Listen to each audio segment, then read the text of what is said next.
बिना अंडे और बिना अवन के मैं आज आप लोगों के लिए ज़बरदस्त सी चॉकलेट कप केक की रेसिपी शेयर करने जा रही हूँ, जो बहुत ही मज़ेदार, बहुत ही सॉफ्ट और बहुत ही स्पंजी से बन के रेडी हो जाती हैं। और ये बच्चे बनाने का तो उनका दाएं हाथ का खेल है। इतने ज़बरदस्त और इतने सॉफ्ट स्पंजी से केक बनती हैं। तो वीडियो को फुल वॉच कर दें, लाइक कर दें, शेयर कर दें और मज़ेदार सी ये आसान सी रेसिपी मैं आप लोगों से शेयर करने जा रही हूँ। तो बिना टाइम ज़ाया किए मज़ेदार से चॉकलेट स्पंजी केक बनाना स्टार्ट करते हैं। बिस्मिल्लाहिर्रहमानिर्रहीम, अस्सलाम वालेकुम। सरप्राइजिंग कुकिंग में खुशामदीद। तो मज़ेदार से चॉकलेट कप केक बनाना स्टार्ट करते हैं। तो इनके लिए सबसे पहले हमने कप तैयार कर लेनी है।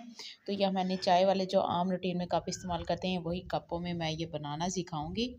तो इन कपों में हमने लगा लेना है, अगर आपके पास बटर पेपर तो बटर पेपर लगा लें, अगर वो भी नहीं है तो बस आपने सिर्फ इसके अंदर थोड़ा सा घी मेल्ट करके या ऑयल मेल्ट करके बस वो बुरश की और मदद आप से एक तमाम अदद ले कप के अंदर लेंगे लगा देना बाउल है। और ऐसे इसके तमाम अंदर कपों के अंदर मैं ये डालेंगे लगा आधा दूंगी। कप घी का।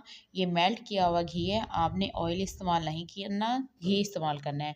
और ये एक कप जो है उसके हिसाब से मैंने ये लिया है चीनी। तो और इसमें थोड़ा सा वनीला की 1 से 2 ड्रॉप डाल देंगे और इसको हैंड विक्स के साथ भी आप मिक्स कर सकते हैं।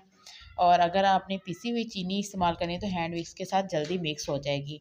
अगर आप हैंड विक्स के साथ टाइम ज़्यादा लग रहा है तो आप भी मेरी तरह मशीन में इसको मिक्स कर लीजिएगा। तो घी और चीनी वाला जो मटेरियल इसको हमने इसमें डाल देना है।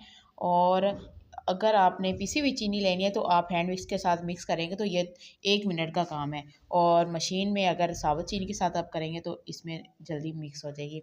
तो यहाँ मैंने 1.5 कप ले लिया है दूध का।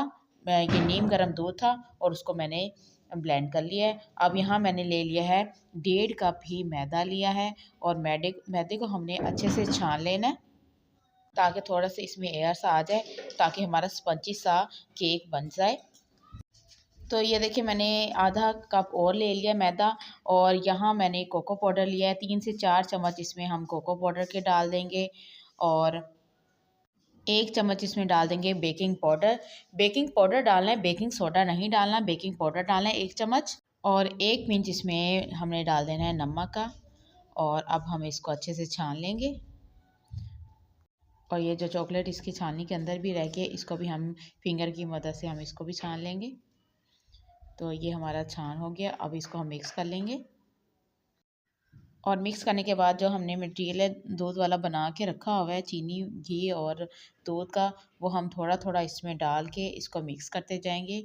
और इसको अच्छा सा हमने बैटर सा बना लेना है ताकि इसमें कोई भी गुठलियाँ ना बने।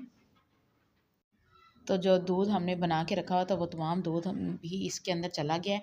और ये देखें ऐसा हमारा स्मूथ सा बैटर तैयार होना चाहिए, जैसे रिबन की तरह ये नीचे गिर रहा है। और अब हमने 1 अदद कप ले लेना है जिसको हमने घी के साथ ग्रीस करके रखा हुआ था। और उसमें अब हम चाहे आप चम्मच की मदद से भी डाल सकते हैं, और चाहे मेरी तरह जल्दी काम निपटाना है तो आप भी इसी तरह बाउल में से आप कप में डाल सकती हैं। तो इससे भी आसानी से डल जाता है। तो आधे कप तक हमने इसको भरना है, फुल नहीं भरना, ताकि ये बाद में ये बेक होके ये फूलेगा भी। ऐसे ही हमने ये जो तमाम कप हैं इनको हम रेडी कर लेंगे। तो माशाल्लाह से देख सकती हैं तमाम कप हमने रेडी कर लिए हैं। अब कढ़ाई को मैंने 10 मिनट पहले ही गर्म होने के लिए रख दिया था। ऐसे आपके पास भी दूध वाली छाननी होगी। अगर आपके स्ट्रेनर है तो आप स्ट्रेनर की मदद से भी आप इसको इसके ऊपर पका सकती हो। तो बिना ओवन के हम पतीले में इसको बेक कर रहे हैं। तो इसको तमाम कपों को हम इसमें रख के और 20 से 25 मिनट तक इसको हमने इसका ढक्कन नहीं उठाना। अगर हम ढक्कन उठा लेंगे तो स्टीम सारी ख़त्म हो जाएगी और हमारे जो केक है वो अच्छे से बेक नहीं होंगे, नहीं पकेंगे, ना ही फूलेंगे। तो हमने यही कोशिश करनी है कि 20 से 25 मिनट बाद ही हमने ढक्कन उठाना है। तो 20 से 25 मिनट बाद दोबारा आपसे मिलती हैं। तो माशाल्लाह से अल्हम्दुलिल्लाह 20 से 25 मिनट बाद ही मैंने ढक्कन उठाया और कितने ज़बरदस्त से हमारे कप केक बनके रेडी हो चुके हैं। बहुत ही मज़ेदार, बहुत ही अच्छी सी खुशबू आ रही है। अभी ये थोड़े से गर्म है तो आपने इनको ठंडे करके आपने इनको निकाल लें। ऐसे गर्म भी निकालें तो ये देखिए कप के अंदर भी नहीं लगा। और कितने ज़बरदस्त और कितने फ्लफ़ी से और कितने स्पंजी से हमारे ये केक बनके और नरम सॉफ्ट बनके रेडी हुए हैं। तो उम्मीद करती हूँ आज की आपको ये मेरे कप केक की रेसिपी पसंद आई होगी। अगर रेसिपी पसंद आए तो प्लीज़ मेरी वीडियो को लाइक कर दिया करें, शेयर कर दिया करें, सब्सक्राइब करना मत भूला करें। मैं ऐसी आप लोगों के लिए आसान सी रेसिपीज़ लेकर आती रहूँगी। आप दीजिए सरप्राइजिंग कुकिंग को इजाज़त। मिलते हैं नेक्स्ट वीडियो में। अल्लाह आप सबको खुश रखे, सलामत रखे। अल्लाह हाफिज़।